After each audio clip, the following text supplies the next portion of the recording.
Hello, today we are going to look at ways that we can make it easier for our students to know where to begin when they first log into their course on Canvas. So I'm going to create a Start Here module.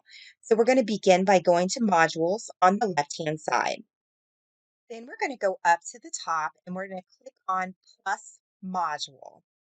And we're going to name this module Start Here. Then we're going to go ahead and click on Add Module. Next, we want to make sure that this module is at the very top of our content. So we're going to click on the dots there to the left, and we're going to drag the Start Here module up to the top of the list. So that's the first module that students will see. So let's add some content to this module. So we'll make sure our module is published. Then we're going to click on the little plus and we're going to add a page. So we're going to change that to page. Then we're going to click on create page. And we're going to go ahead and give our page a name. And we're going to name it Getting Started. So we're going to click on add item.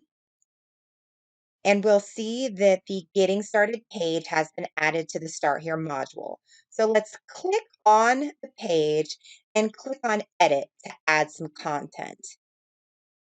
So here in the content, I am going to copy and paste the items that I like to include for all my students. So there's a list of my must-have information that I encourage you to include in your Getting Started page.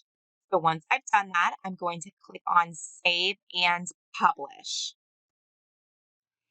And there you'll see our Getting Started page is all completed and published. So if we go back to modules, and we look at the Start Here module and click on Getting Started, there is all the information that our students need to get started in our course.